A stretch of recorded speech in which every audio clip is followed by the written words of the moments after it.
Hello and a very warm welcome. You're watching GRAVITAS with me, Molly Gambhir. Let's get started.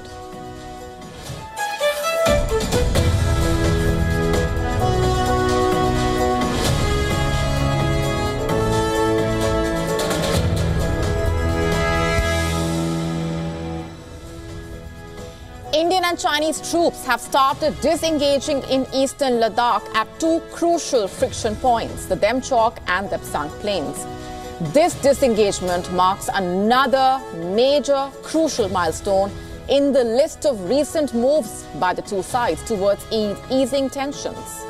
Tonight on GRAVITAS, we get you the bigger picture. That's coming up as part of our top story tonight. And here's a look at what else is lined up for you on the show. At least 10 Pakistani frontier police personnel have been killed in an attack. We tell you all that you need to know and why the situation is extremely worrying. The UK is dealing with a shoplifting epidemic. The numbers are shocking. We get you all the details. All this and more coming up.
Our top story tonight on GRAVITAS is about the India-China border. As per reports, Indian and Chinese troops have started disengaging in Eastern Ladakh at two crucial friction points, the Demchok and the Depsang plains, marking the first time since the 2020 Galwan Valley standoff that both countries are pulling their forces back from the region. Now, this disengagement marks another key milestone in the list of recent moves by India and China towards easing tensions and reducing hostilities. The disengagement, most importantly, also paves the way for further diplomatic engagements. But before we tell you more about what this development really means for the two countries and how the two countries actually got to this point, it's important first to tell you and understand why Demchok and the Depsang plains are vital for India, and then tell you about what has happened on the ground. Let's break down the details. We first begin with the importance of Demchok. As per reports, for India, maintaining control over Demchok is critical due to its close proximity to the Indus River. That's not just important for irrigation, but also crucial for water security across Ladakh and parts of northern India. Another importance, as far as Demchok is concerned, is that it reportedly allows the Indian Army to monitor Chinese movements and activities in the southern part of the Aksai Chin region. Meanwhile, Depsang is crucial for its strategic location. Reportedly, it is just 20 kilometers from the Daulat Beg Oldi airfield, and it is a link towards Siachen. Its geographical layout and flat terrains also make the region reportedly ideal for the deployment of tanks, highlighting its military significance. Now, given the importance of these two regions, the troop disengagement further highlights just how crucial this development really is. In fact, reports say Indian troops have already started withdrawing equipment from the two areas. Reportedly, they are relocating their gear and personnel to positions before 2020, prior to the Galwan Valley standoff. As per reports, the Indian troops are following a structured and methodical process as outlined in the recent agreement with China. India and China have been involved in talks both at the diplomatic and military levels to resolve the differences in balance areas along the line of actual control. And pursuant to the talks, broad consensus has been achieved to restore the ground situation based on principles of equal and mutual security. The consensus achieved includes patrolling and grazing to traditional areas. As per reports, Chinese forces are also pulling back to the eastern side of the Nala, a significant geographical marker in the region.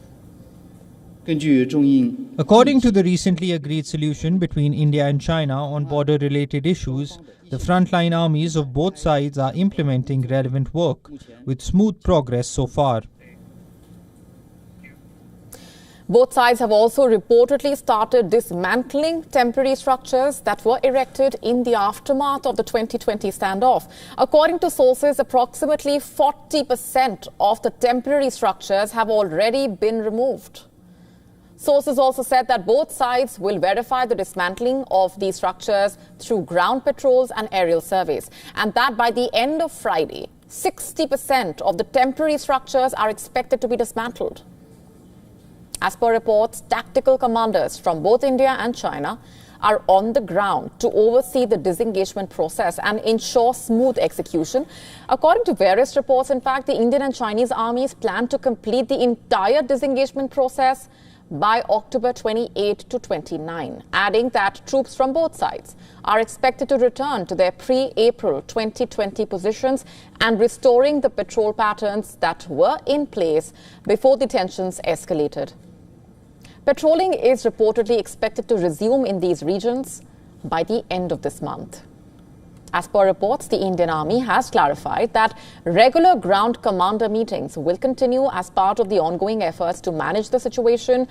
Reportedly, both sides have agreed on a specific number of troops allowed in patrols, and each will notify the other in advance of patrol activities to avoid any miscommunication or accidental confrontations. Importantly, the Indian Army has, as per reports, emphasized that there has been no quid pro quo in the talks with China. You see, this disengagement process comes shortly after India and China reached an important agreement on border patrolling. India's Ministry of External Affairs confirmed the agreement between New Delhi and Beijing regarding patrolling arrangements along the LAC on October 21. This agreement has been seen as a significant step towards de-escalation and restoring normalcy in a region that has witnessed military standoffs and heightened tensions for over 4 years.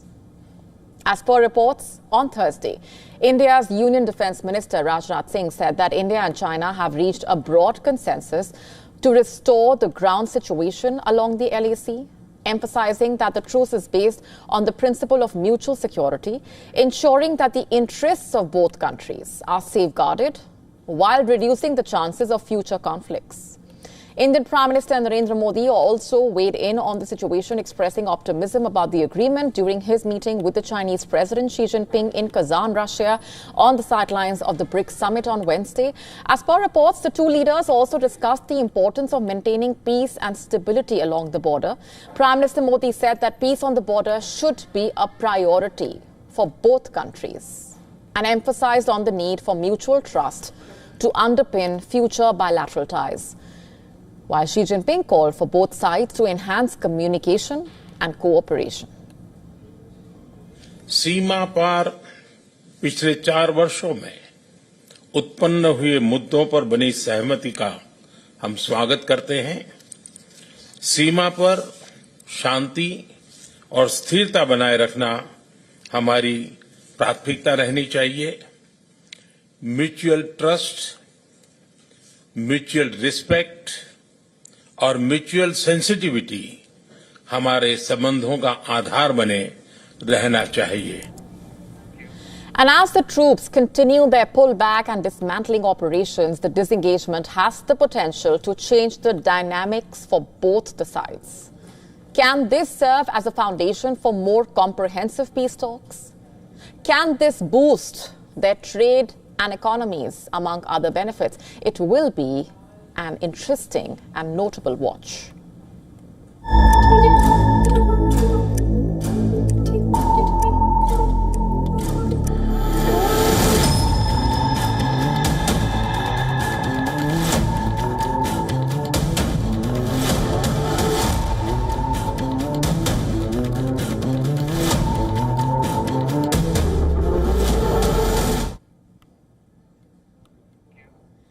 In what could be a critical turning point for the conflict in Gaza, diplomatic efforts appear to be gaining traction.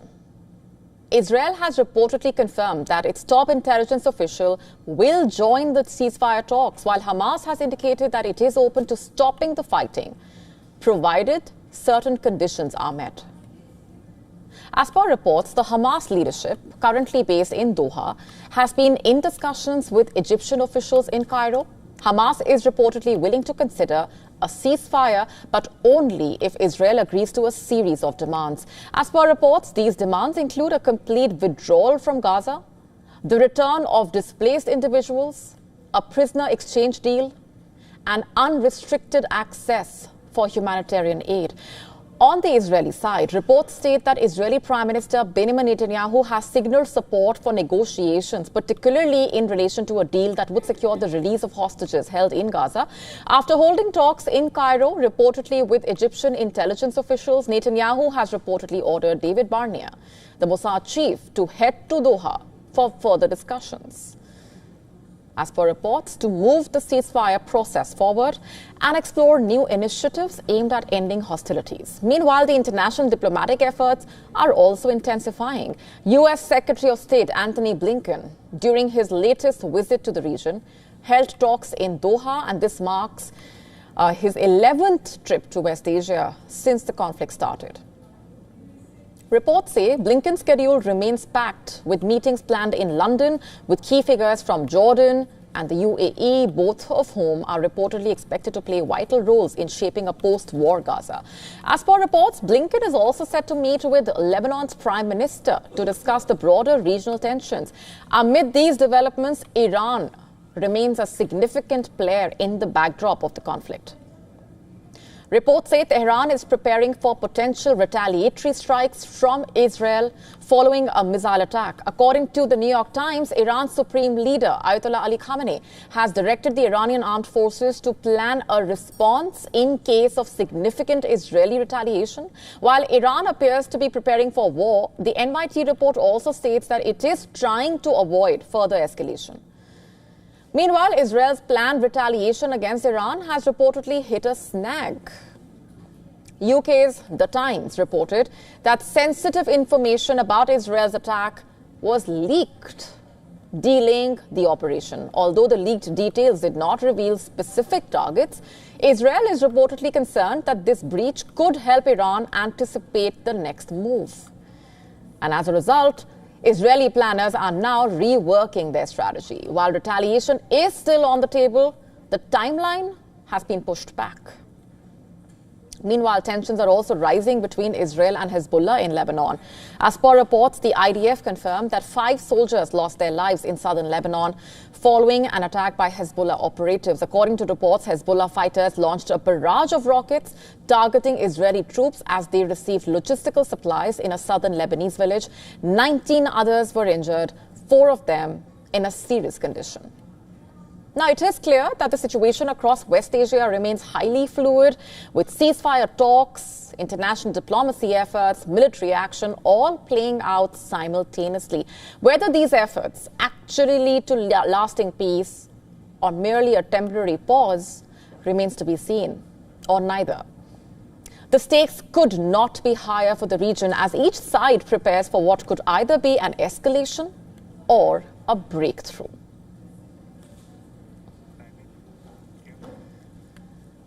Jammu and Kashmir in India is facing a sudden surge in terror attacks. The Union Territory has witnessed 4 such attacks in the region in the last 8 days. The attacks come close on the heels of a government formed by an alliance taking over in the territory, where terrorists have fought security forces for decades, and thousands of people have been killed. In the latest, 2 porters and Indian Army 2 soldiers were killed near Gulmarg in an area close to the line of control with Pakistan. Take a look. In a tragic escalation of violence, an army convoy was ambushed by terrorists in the general area of Baramulla's Bhuta Patri on Thursday evening.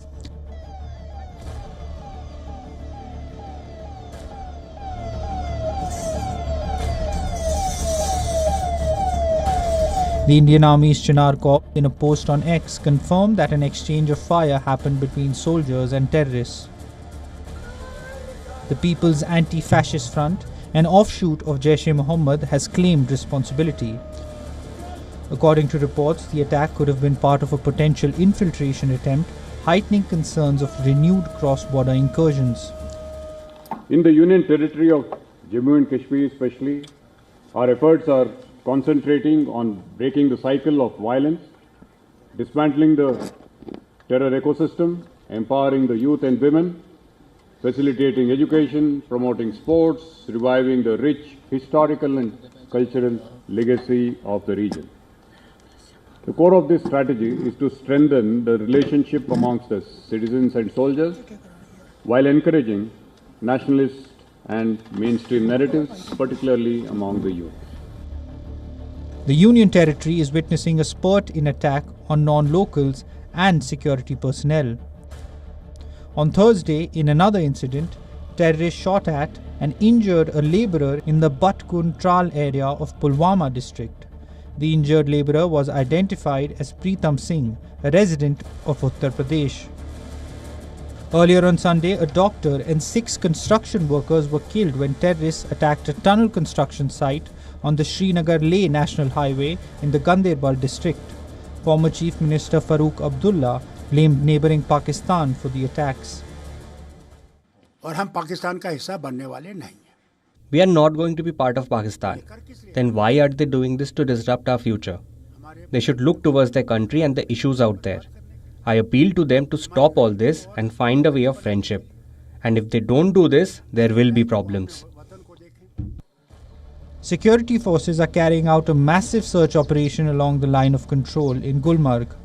Officials say the forces are using human and technical intelligence inputs to aid the search operation, which has been launched to trace and neutralize the terrorists behind the attack. Bureau Report, WION World is One.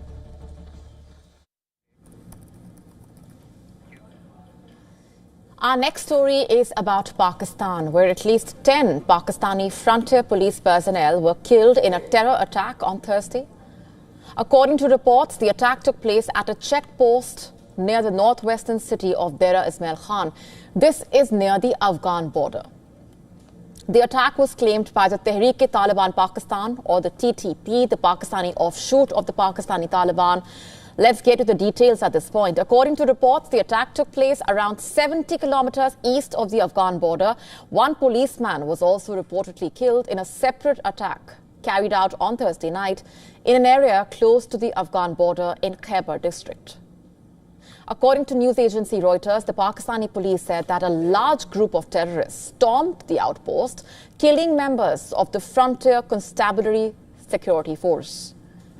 In fact, reports suggest that there were about 20 to 25 terrorists who launched a heavy assault against the police personnel. In a statement on Friday, the Chief Minister of the northwestern province of Khyber Pakhtunkhwa, Ali Amin Khan Gandapur, condemned the attack. The TTP has claimed responsibility for the attack and said that the attack was in retaliation for the killing of a senior leader, Ustad Qureshi. Earlier, the Pakistan military said that Qureshi was one of 9 people killed in an intelligence-based operation conducted in the district of Bajaur, bordering Afghanistan. Remember, Pakistan is currently battling a resurgence of terror attacks in its northwest, as well as a growing ethnic separatist insurgency in the south. The TTP, which is an offshoot of the Afghan Taliban movement, basically, has been carrying out a series of attacks against Pakistani security personnel since calling off a shaky ceasefire with the Pakistani government in November 2022.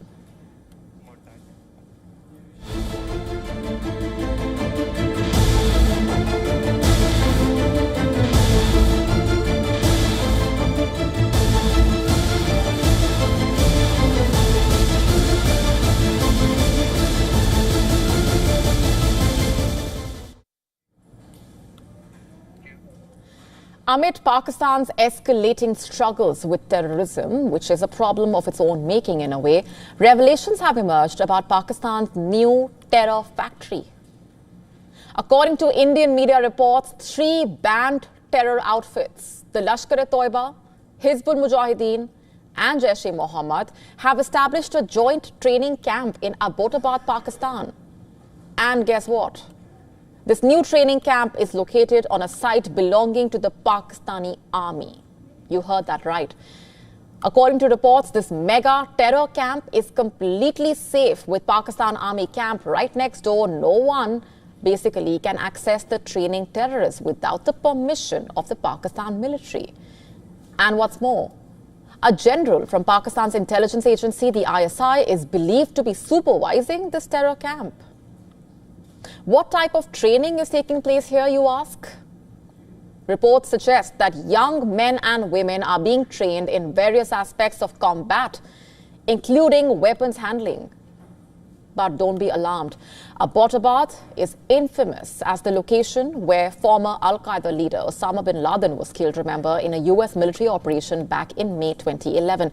According to the reports, it is possible that the new camp has been built over the ruins of Osama bin Laden's safe house. It operates as a large-scale terror factory. And who are the key figures behind this operation? Hafiz Saeed, Saeed Salahuddin and Masood Azhar, the leaders of the Lashkar, Hizbul and Jaish outfits respectively, they are believed to be running this camp. Remember, all 3 are on the Indian National Investigation Agency's most wanted list. So how exactly will this affect the situation? It seems it already has. This development comes on the heels of a series of recent terror attacks in Jammu and Kashmir, including a deadly assault on an army vehicle in Baramulla that left 2 soldiers and 2 civilians dead. 3 others were left injured. Hours earlier, a migrant laborer shot from Uttar Pradesh, shot and injured in Gandarbal. 3 days before that, 6 construction workers, 1 doctor, attacked by terrorists again in Gandarbal. That attack was one of the worst attacks on civilians in recent months. The newly elected Chief Minister of Jammu and Kashmir, Omar Abdullah, has condemned these attacks as dastardly and cowardly. And as for the question of how will the government respond to this surge in violence, the Indian authorities are already on it. Just a day after the latest attack, a newly formed terror group called Tehreek Ya Muslim was dismantled during raids across several districts in Jammu and Kashmir.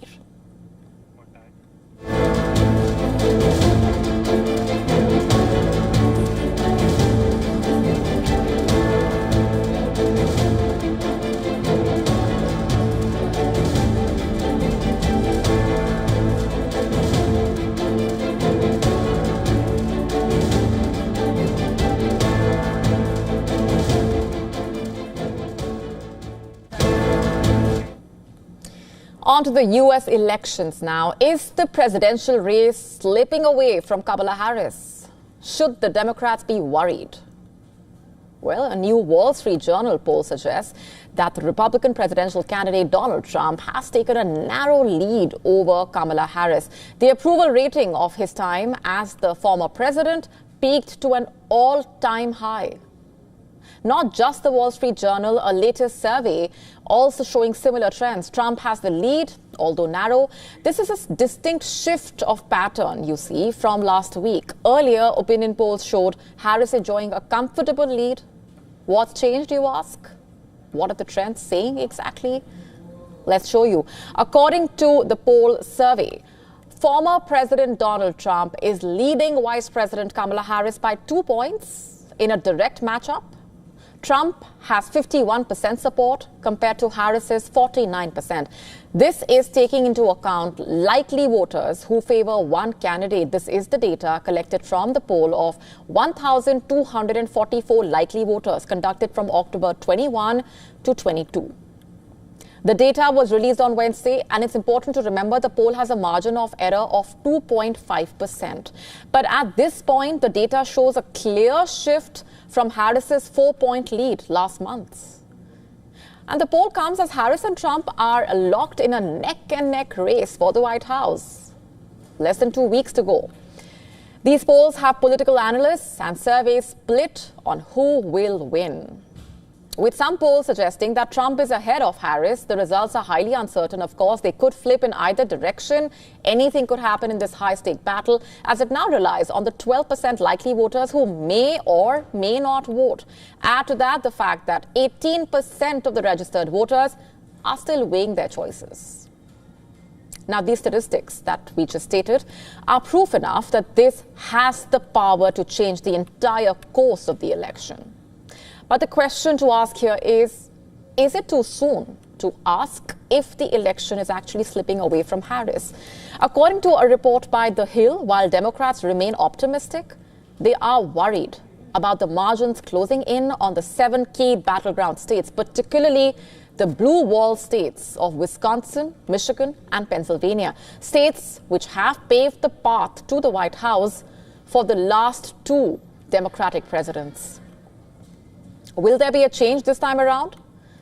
According to the Cook Political Report, Senate races in Pennsylvania and Wisconsin are in a toss-up. As per reports, Arab American voters in Michigan are brewing doubts. They are a populace, remember, deeply affected by the Gaza conflict. This is the section of the society that remains unhappy with Harris's appeal to the Muslim communities because of her so-called diplomatic policy, which, by the way, does not take a much different tone than what the Biden administration did.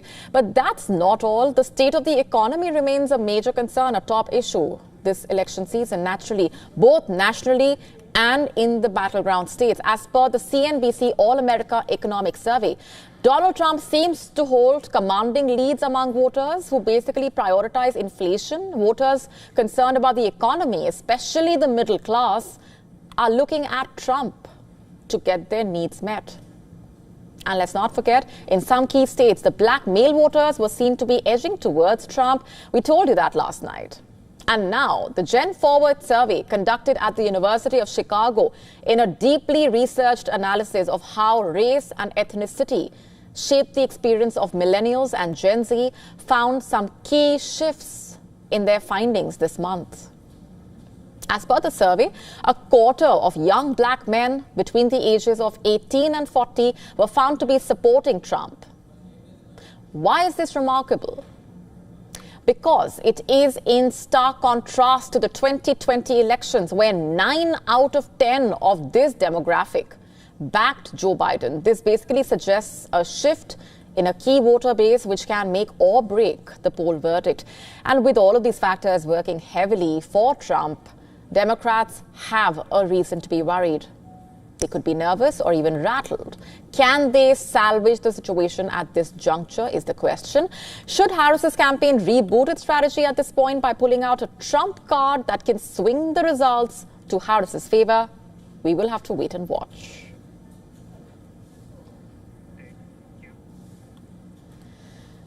On to Russia now. It has unveiled a formidable upgrade for its Tu-160M strategic bomber, a move that further solidifies its position as a global military power. Our next report telling you more.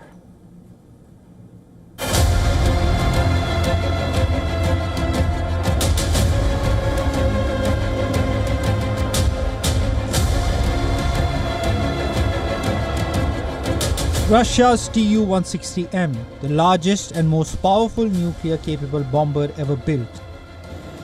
Russia's strategic air power is taking a quantum leap with a big upgrade of its Tu-160M, or the White Swan bomber, that turns the world's largest and fastest nuclear-capable aircraft into an even more formidable weapon system.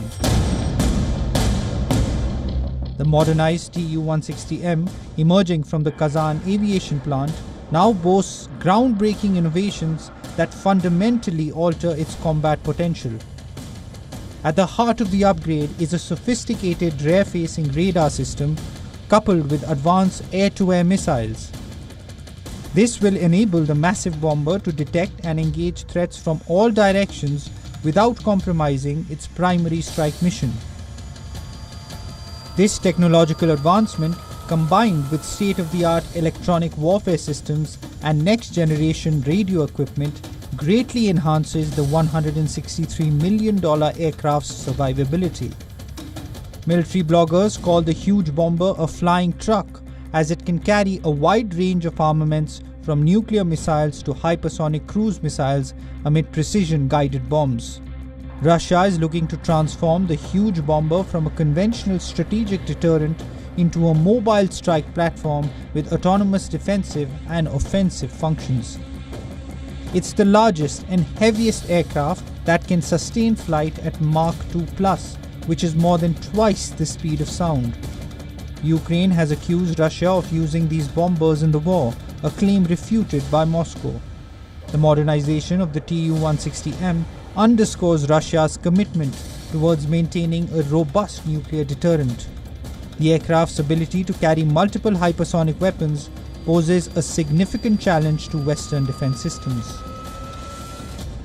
Russia is known for its defense manufacturing and defense production. The Tu aircraft bomber is one of the world's largest aircraft bombers and is manufactured here in Kazan, the city where I am. There have been expert comments in India that India should procure that the Tu aircraft bomber, which is also known as the White Swan. It was developed by the Soviet Union during the height of the Cold War and inducted in the Soviet Air Force in late 1980s.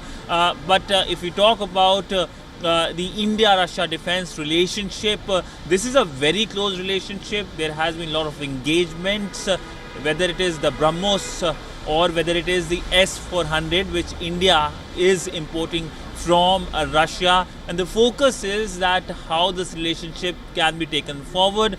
We know that Russia is playing an important role in terms of make in India defense production. That is something that is part of the Indian government's policy of Atmanirbhar Bharat. With video journalist Ajit Siddhant Sibil for WION in Kazan, Russia. Shifting focus for now, the Taiwanese president has said that it will not cede an inch of its territory.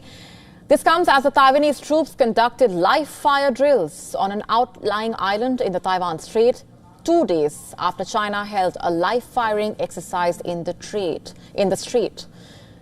The Taiwan president's remarks came during a visit to the Kinmen Islands of China for the 75th anniversary of a victory over communist forces in the Battle of Guningtou, and without naming China. The president insisted that any external forces would not be allowed to change the future. Beijing claims the island as part of its territory, remember, and has said it will never renounce the use of force to bring it under its control. I want to emphasize our determination to defend our national sovereignty, our efforts to maintain the status quo of peace and stability across the Taiwan Strait, our pledges and hopes that the two sides can conduct dialogue and exchanges with dignity and in a healthy and orderly manner, as well as our persistence in safeguarding a democratic and free lifestyle for generations have not changed and will remain unchanged. The day and nighttime exercises were held on Penghu Island in the narrow passage separating Taiwan and China. Taiwan's Defense Ministry called it a part of a regular exercise held over several days.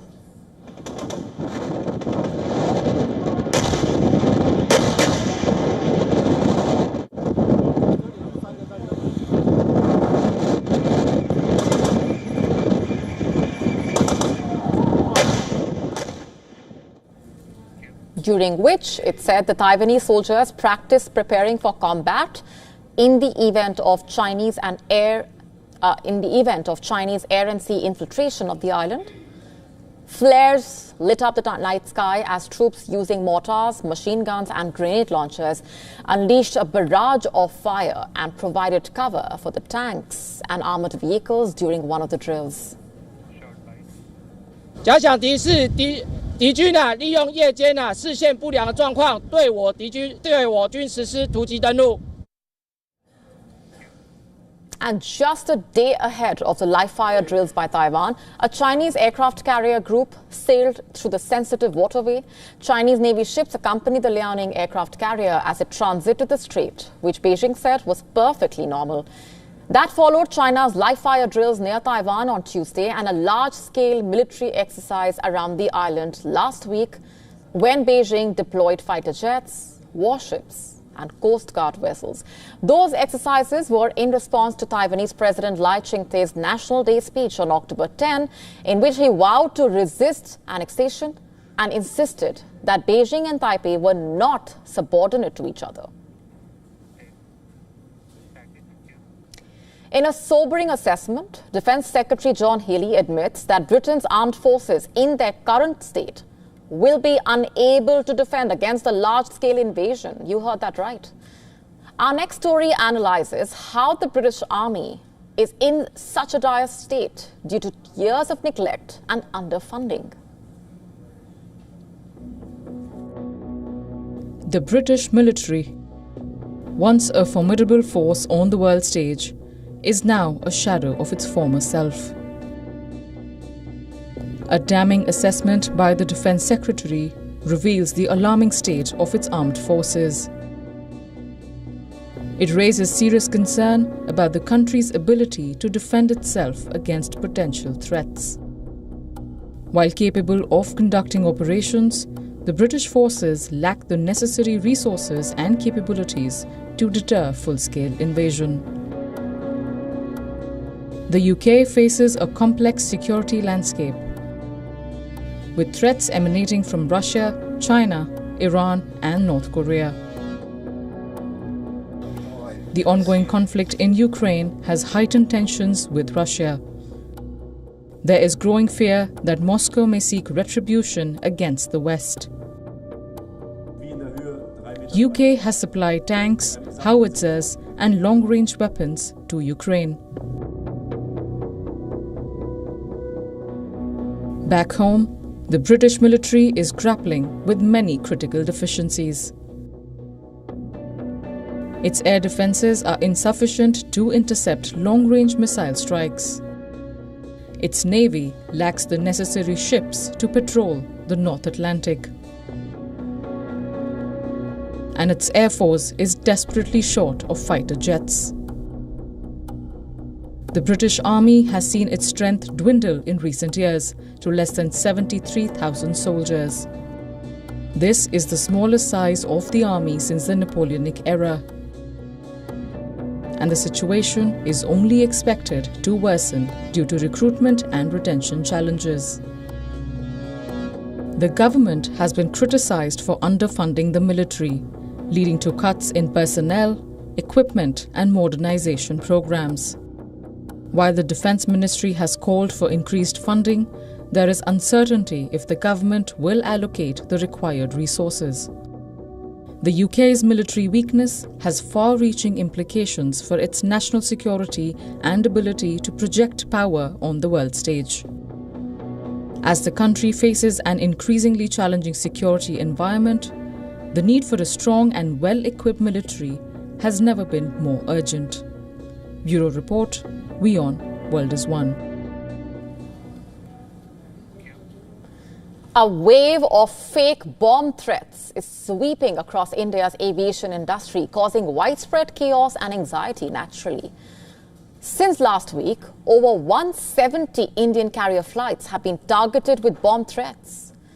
Many of these threats were sent via social media, and these false alarms have not only disrupted countless journeys but also sparked growing fear and concern among passengers. And as a result, several international flights have been also forced to reroute, adding to the situation's disruption and uncertainty. And in a bid to get to the bottom of this disturbing pattern, the Indian government has launched an investigation to uncover who is behind the series of hoax bomb threats. They are not alone. The Indian government is calling on tech giants like Meta and X to lend a hand by providing crucial data related to the accounts of the miscreants. But will this be enough to outsmart these elusive culprits is the question. According to India's central cyber agencies, a group of tech-savvy individuals might be targeting airlines by issuing false bomb threats to try and disrupt flights. However, catching them has been anything but straightforward. Why is that? Well, these perpetrators know their way around digital security. Officials revealed that the IP addresses tied to these hoax threats are hidden behind VPNs or virtual private networks. What does that mean? Essentially, VPNs encrypt data and conceal a user's identity, creating a cloak of anonymity that makes it incredibly hard to trace back to the source. However, despite these clues, officials have reported that tech platforms have been less than cooperative in this regard. And in response, government authorities are doubling down, pressing the social media and VPN companies for more data to help track down those responsible. There has been some headway, though. Investigators have managed to link certain email accounts and social media handles to these threats. Officials suspect many of these emails were set up with temporary email accounts and created under the protection of VPNs, making the trail even harder to follow. The Ministry of Electronics and Information Technology is not backing down either. They have been in active discussions with Meta and X, urging them to step up and assist in the investigation. Let me remind you at this point, these bomb threat hoaxes have impacted over 100 flights, causing major disruptions for airlines like Indigo, Vistara, which have faced delays and cancellations as a result. Officials believe the VPN usage points to a coordinated effort involving tech experts. And as India's cyber agencies continue the hunt, they are also waiting for responses from VPN providers, hoping for a breakthrough. So the question remains, can digital tools that once promised privacy help expose those who misuse them to spread fear?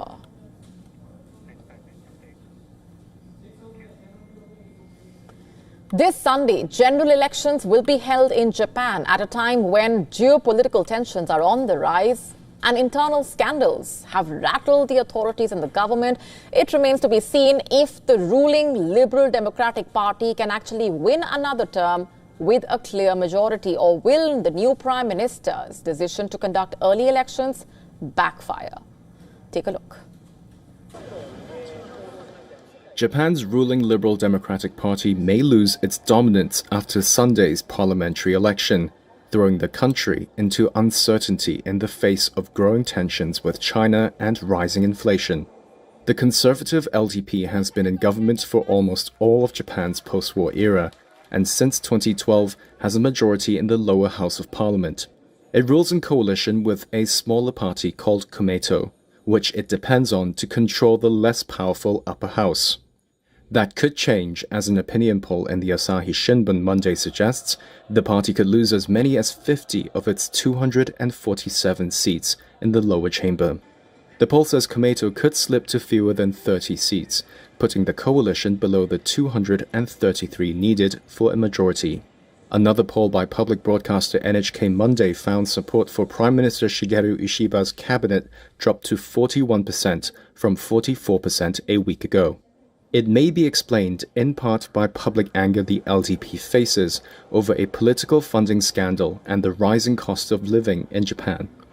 And Jeffrey Hall, a lecturer at the Kanda Institute of International Studies in Tokyo, says voters aren't convinced by Ishiba's half measures to reform the party. The LDP hasn't really done much to deal with the scandals. They've self-investigated, issued very weak punishments on their own members. This would be a major blow to Prime Minister Ishiba, who's been trying to tell the public that he's trying to restore trust in the LDP, reform his party. He'll be considerably weakened as a leader. His party will be weakened in the policies that it particularly wants to focus on, because bringing in a coalition partner will cause them to have to make certain compromises with that party, whatever party it may be.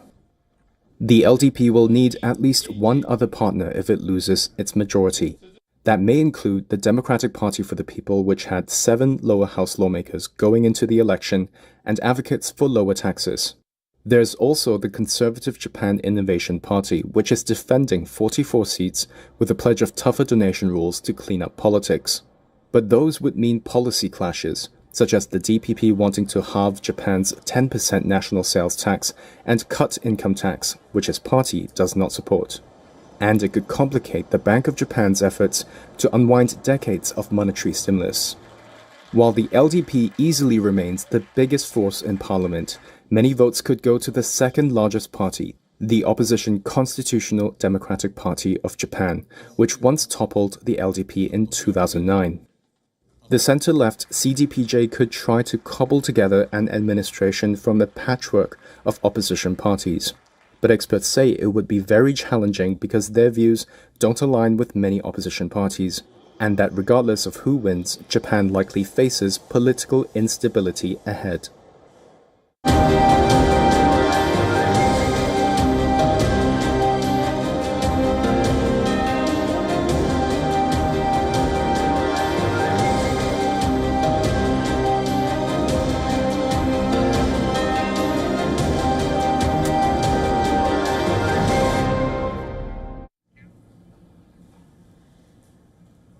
On to the UK now. It is dealing with a serious problem. In fact, it is being called an epidemic.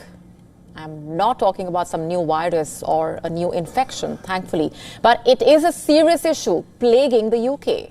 I'm talking about shoplifting. This issue is far more serious than you might think. You see, shoplifting has shot up by nearly a third over the past year to another record high. And this is extremely bad news for the UK, more so because the police are resolving fewer than half of the cases reported to them. Shoplifting is basically the term used to describe the crime of stealing goods from a shop while pretending to be a customer. The numbers are shocking. No wonder it's being called an epidemic.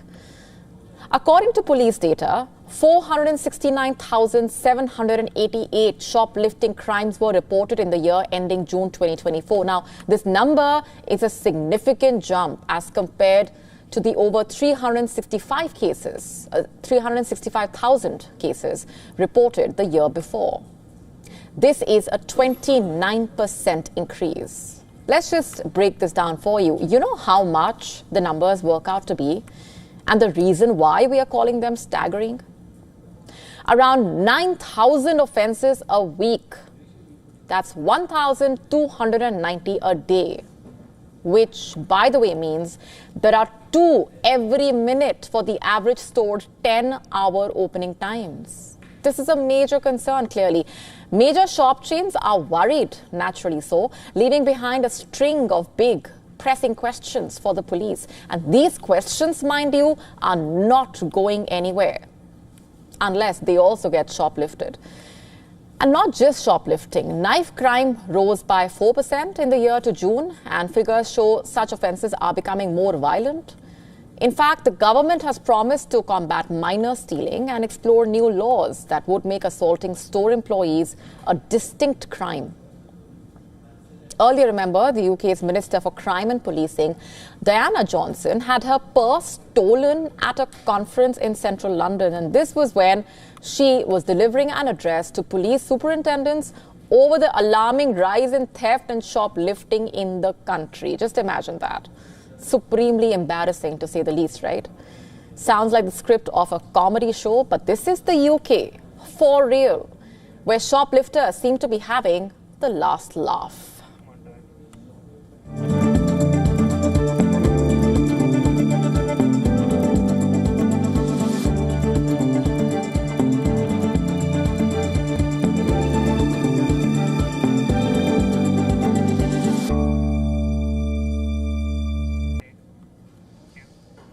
Our next story is about a fear that we've all had.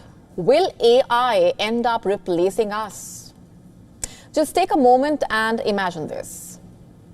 Imagine tuning in to your favorite radio station only to find out the familiar voices you once knew or are used to hearing are gone, swapped with AI-generated avatars. That's exactly what happened at Off Radio Krakow, a radio station based in Krakow, southern Poland. As per reports, the radio has dismissed its journalists and relaunched the station with virtual presenters. That's right, AI is now literally running the show. As per reports, the radio station has called this an experiment and the first of its kind in Poland, where AI takes over the microphone, discussing culture, art, social issues, even touching on topics like LGBTQ concerns.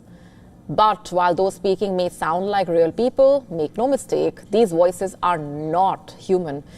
As per reports, the station's director has said that this is a bold step into the future of media. In fact, one journalist, after being allegedly let go of just weeks ago by the radio station, reportedly publicly denounced the AI move as a dangerous precedent. As per reports, he fears that this move could signal the beginning of the end for real journalists, broadcasters, and creatives everywhere. So are we really heading towards a world where machines replace years of human experience? That journalist is not alone. His protest gained traction quickly, with over 15,000 people signing a petition in just 24 hours, reportedly outraged at this AI experiment. As per reports, the station insists the decision was not about AI. It was all about the low audience numbers. Even Poland's Minister of Digital Affairs reportedly said that we may be crossing dangerous lines in AI's widespread use.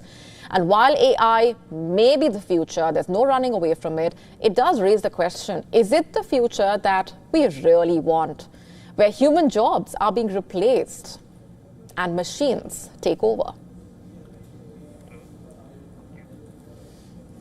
On that note, it's a wrap on this edition of Gravitas tonight.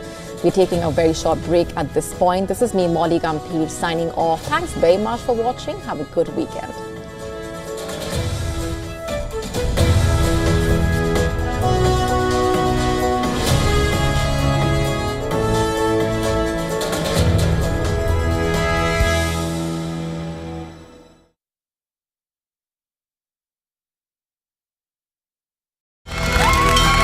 From the bustling trading floors of Wall Street to the vibrant exchanges of Asian stock markets, WION breaks it down for you to make sense of what's happening, as we reveal the key factors behind events, strategic battles, and the game-changing business decisions that shape the world. We bring you all of this and more on World Business Watch. YO1 Health Resort is unique, the only one of its kind.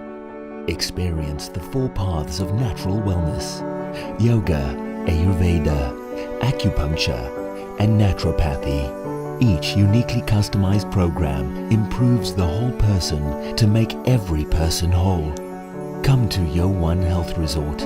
Make your reservation at yo1.com.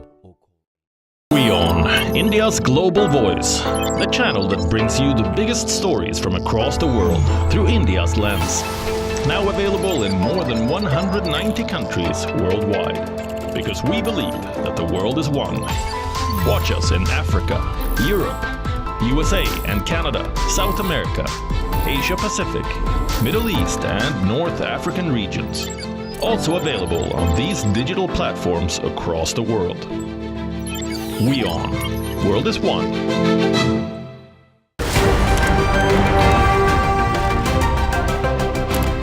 Ready to dive into your daily dose of news? Bringing you what's trending in the West and all that's setting trends in the East. And all of this served up with a side of insightful banter. We don't just bring you the latest stories. We bring you your talking points for the day. And while you do that, from the busy streets of New York, I will provide you with deeper insights on the developments through the course of the day in the US.